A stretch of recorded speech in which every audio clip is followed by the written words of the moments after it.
nous avons besoin d'une réforme de l'éducation. Et la réforme de la pensée, c'est... Moi, je pense que la pensée politique doit être fondée non seulement sur un diagnostic valable, mais très difficile sur ce qui se passe, parce que ceux qui ont été les penseurs politiques, que ce soit Marx, que ce soit Tocqueville, ou même à droite Maurras, ils ont voulu faire un diagnostic historique de ce qui se passe. Oui, tout à fait. Bon, alors, donc, aujourd'hui, ce diagnostic manque. On a des diagnostics anciens, parce qu'il est très difficile, cette mondialisation. Moi, j'essaie de faire mon diagnostic, montrant son ambiguïté, et pas seulement son ambiguïté, mais aussi qu'elle court vers des désastres. Mais là, aujourd'hui, on n'a que des segments: démographie, économie, psychologie, religion. On n'a pas la vue d'ensemble. Mais une fois le diagnostic ne suffit pas, il faut relancer, disons, les principes qui vont guider la politique. Et moi, alors, tout en n'aimant pas ce mot « la gauche », parce que le « la » de la gauche est absolument creux. Dans le fond, il n'y a eu de gauche unique que dans des très rares périodes historiques, et le reste du temps, ils se sont combattus à mort. Bon. Mais la gauche, non. Mais ce qui est important pour moi, c'est de me ressourcer dans des pensées que l'on trouve au XIXe siècle, qui représentaient ces aspirations. Il y a d'abord l'aspiration libertaire. Qu'est-ce que c'est que l'anarchisme? L'anarchisme, le libertarisme, c'est l'épanouissement de l'individu. C'est l'aspiration socialiste. Qu'est-ce que ça veut dire, le socialiste? La société doit être meilleure. C'est l'aspiration communiste. Qu'est-ce que ça veut dire, communisme? Il faut qu'on vive en communauté, en fraternité. À quoi nous avons heureusement ajouté l'aspiration écologique. On doit avoir un rapport respectueux et avec la nature, et dont nous faisons partie tout en étant distincts. Et à mon avis, c'est le ressourcement, il est là, et c'est à partir de ces aspirations qu'on peut dire une nouvelle voie qui va retrouver nos idées classiques, liberté, égalité, fraternité, mais en sachant que ces idées complémentaires sont en même temps antagonistes. Parce que si tu fais de la liberté seule, eh bien, elle détruit l'égalité. Et si tu imposes l'égalité, tu détruis la liberté. Et quant à la fraternité, aucun État ne peut l'imposer. Elle doit venir de nous. Donc, il faut régénérer ces idées qui aujourd'hui sont endormies, sont mortes. Et à mon avis, ce sont les principes qui doivent nous guider à part d'un diagnostic. Et moi, je crois qu'aujourd'hui, ce qui est très important, l'idée de révolution, de la révolution, avec un N majuscule, n'a plus aucun sens. Bien sûr, je crois en des révolutions nationales qui chassent des dictatures, tout ça, oui. Mais l'idée de la grande révolution qui, comme dit l'international, faisait table rase et changeait le monde, non. Du passé, faisons table rase. Ne faisons pas table rase du passé. C'est dans la culture du passé qu'on trouvera les forces de régénérer les choses. Donc, je dis que je suis plus de... Par exemple, en France. En France, si tu veux diminuer l'inégalité en frappant les riches par l'impôt, dans la mondialisation, tout leur argent s'en va, il est déjà en grande partie dans les paradis fiscaux. Si tu ne peux pas imposer, mais par contre, si tu réussis à créer une nouvelle conscience populaire qui fait que on change la consommation, on ne prend que des produits alimentaires sains, on cesse de prendre des produits frelatés, on cesse de prendre des produits vantés par la publicité aux vertus mythologiques.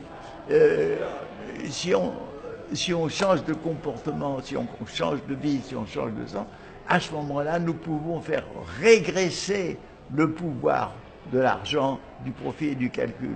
Par exemple, si on est obsédé par l'idée que la santé, ce n'est pas les médicaments, c'est la bonne nourriture, eh bien, l'agriculture fermière et écologique va se développer, l'agriculture industrielle et l'alvéole vont régresser, et par là, la domination des lobbies financiers vont diminuer. Donc nous pouvons aujourd'hui, il faut envisager à une progressivité dans le chemin. C'est un chemin nouveau dans lequel... Mais le fait de commencer à emprunter ce chemin nous fera du bien à chacun. Le fait de manger des produits sains, écologiques, nous fait du bien à chacun. Le fait de coopérer à une meilleure société nous fait du bien à chacun. Déjà, le fait de participer à une volonté d'assainissement et d'amélioration de la société du monde nous fait du bien. C'est déjà l'acquis fondamental. Et c'est ça, je crois, pour moi, la voie. Voilà. Alors, bon, ça, on est vraiment dans une discussion de fond.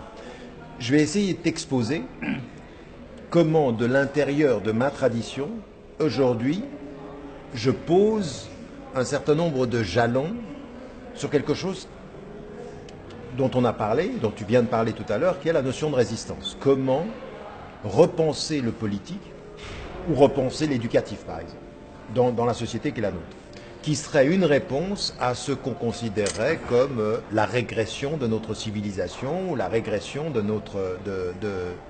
la situation générale. Et moi, aujourd'hui, c'est ce que je te disais quand je parlais ce matin en disant, moi aujourd'hui, je suis en train de produire une théologie islamique de la libération, c'est qu'en fait, ce qui m'intéresse aujourd'hui, comme espace où je pense que l'on peut produire une nouvelle pensée politique, ou plutôt un nouveau positionnement politique, et un nouveau mode de penser l'éducation, c'est dans la résistance et c'est dans le penser du contre-pouvoir, c'est-à-dire le contre-pouvoir constructif. Le contre-pouvoir, pour moi, il est essentiel. C'est-à-dire qu'à un moment donné, ce qu'on nous présente comme politique aujourd'hui, c'est une compétition superficielle pour le pouvoir. Moi, ce qui m'intéresse, c'est la pensée critique du contre-pouvoir. Et ça veut dire, à un moment donné, et c'est pour ça que, bon, moi, je l'inscris à partir de ma tradition, en disant, par exemple, au niveau de l'individu, ça veut dire la quête de sens. Le premier espace de la théologie de la libération sur le plan individuel, c'est la quête de sens. La quête de sens spirituel autant que la quête de sens intellectuel, c'est-à-dire les instruments de son autonomie intellectuelle et les espaces de son bien-être spirituel, comme élément constitutif d'une première résistance à quoi? Non pas à être attiré par l'émotif du discours superficiel, mais se construire dans un discours à la fois spirituel dans le sens et critique dans le rapport à la responsabilité.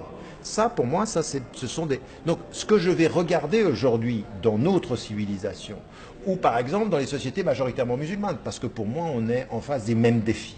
Des mêmes défis en termes culturels et des mêmes défis en termes d'élitement de la pensée politique. C'est penser le contre-pouvoir en termes de résistance et de libération. Alors, il y a une dimension du spirituel, c'est-à-dire gagner du sens, intégrer du sens, produire de la pensée critique.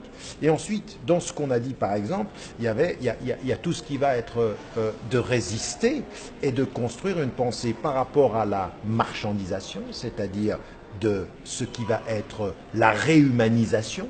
Oui, la réhumanisation, les principes de responsabilité, les principes de solidarité, le principe de justice, et qu'à partir d'un certain moment, ça se construise dans un rapport au contre-pouvoir, c'est-à-dire une pensée politique qui pense ceci en liant ces éléments-là. Alors moi, ce qui m'intéresse dans toute cette théologie-là, ça veut dire qu'elle est transversale de toute façon.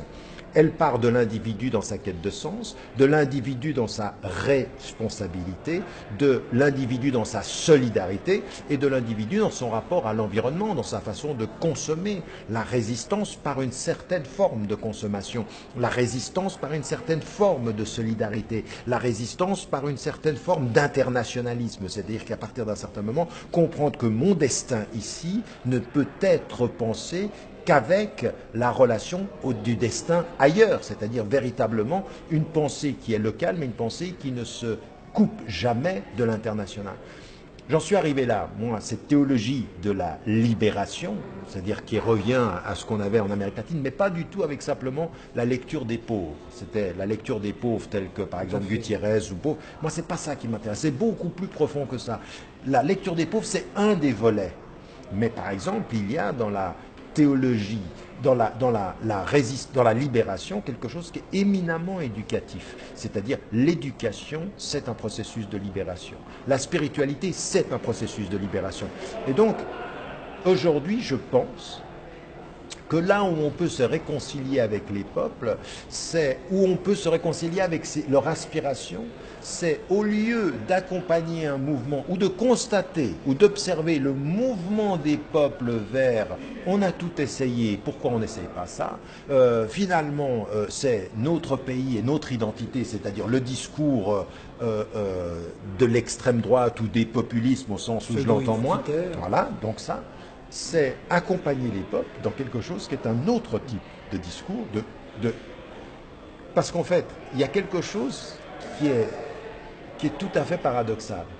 C'est-à-dire que le sentiment d'en avoir marre de cette classe politique, oui, de se dire vous nous avez menti, vous nous avez volé, vous êtes, de Fillon à autre, je dis on a marre, vous êtes des professionnels de la politique. Et bien finalement on va choisir quelqu'un d'autre et puis on se tourne vers le pire en l'occurrence. Eh bien nous c'est là où il faut avoir une force de proposition. C'est normal qu'ils en ont marre, qu'ils en aient marre. C'est normal que le peuple ait marre de cette politique qu'on leur présente, de ce mensonge et de cette mise en scène.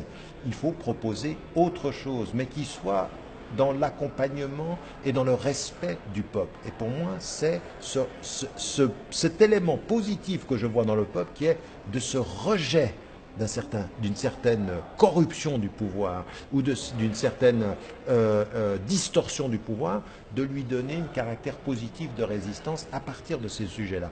Moi, aujourd'hui, j'en suis là. J'en suis arrivé à me dire que renouer avec les deux jambes de l'éducatif et du politique passe par une vraie réflexion sur les contre-pouvoirs locaux, nationaux et internationaux.